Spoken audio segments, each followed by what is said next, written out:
decade or so after the establishment of East Columbia in 1823, a husband and wife moved into a newly constructed home along the bustling community of Bell's Landing on the Brazos River.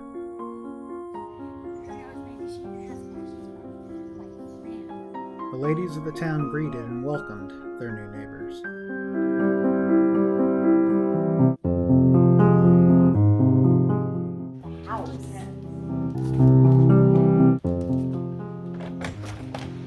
Good day. We're just down the road. Mrs. Carter. Miss Baker. Welcome. Oh, why don't you come inside? Thank you. Lovely Baker. Your inside of your home is so lovely. While the husband was warm and inviting, his wife seemed cold and distant.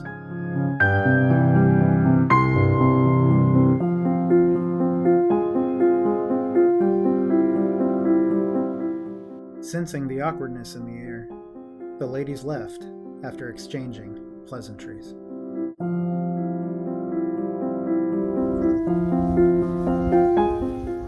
Courteous as they were, the ladies returned a few more times to coax the wife into joining them in community activities.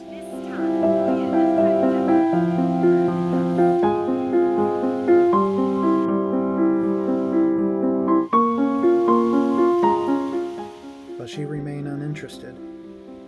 The lady in the gray taffeta dress stood, gazing out of the window.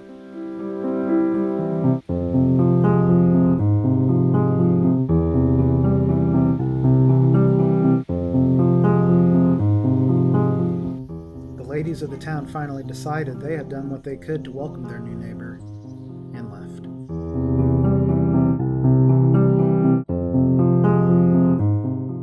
The wife, always wearing the same dress made of gray silk taffeta, would be seen walking through town running errands, but always aloof. She seemed distracted, distant.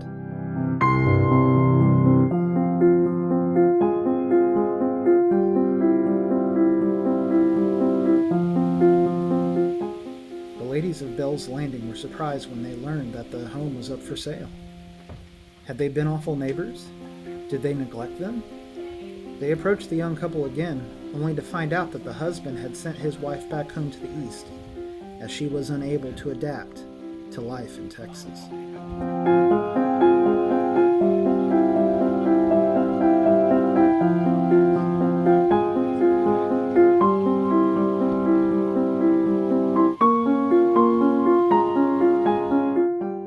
Eventually, the house was sold. The husband moved on, and Thomas Jefferson Sweeney's family moved in. Thus, the home once occupied by the young couple became known as the Sweeney House.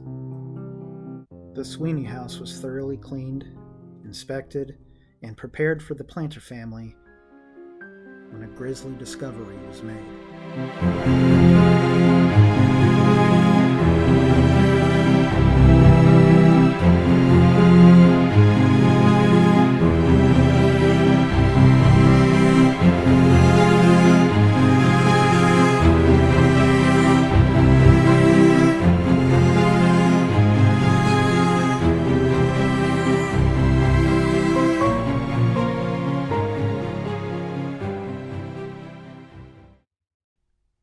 The lady in the gray taffeta dress was given a Christian burial, and the people of Bell's Landing had no way of enforcing justice for the young woman. There was no doubt it must have been her husband who murdered her.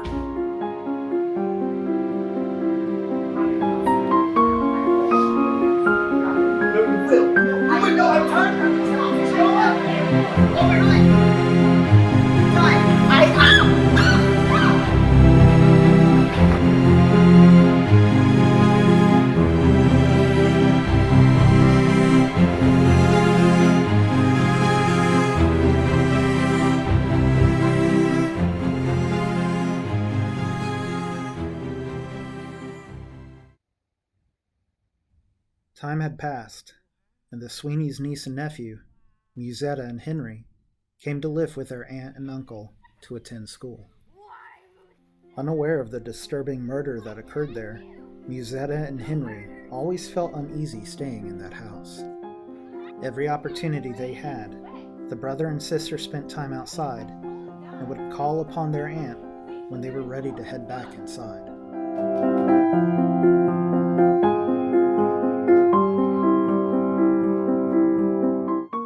One cold winter afternoon, Musetta and Henry entered the house and called for their aunt. There was no response, when suddenly...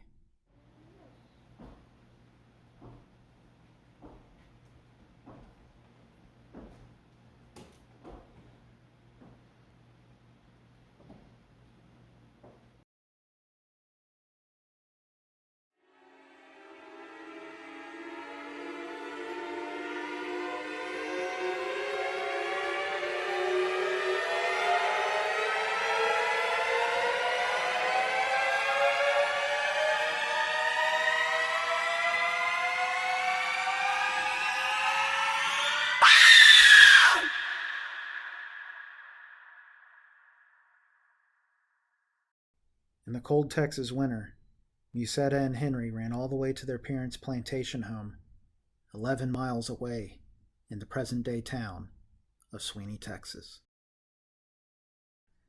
The original Sweeney house at Bell's Landing no longer stands today, but numerous haunted tales were recorded by Catherine Munson Foster as originating from that area. Her iconic book, Ghosts Along The Brazos, remains a staple in libraries and homes today. It is believed that the spirits still wander around the old homes at Bell's Landing in East Columbia, ready to scare again. Perhaps the lady in the gray taffeta dress is somewhere there, waiting for her husband to return, just so she can wring his neck.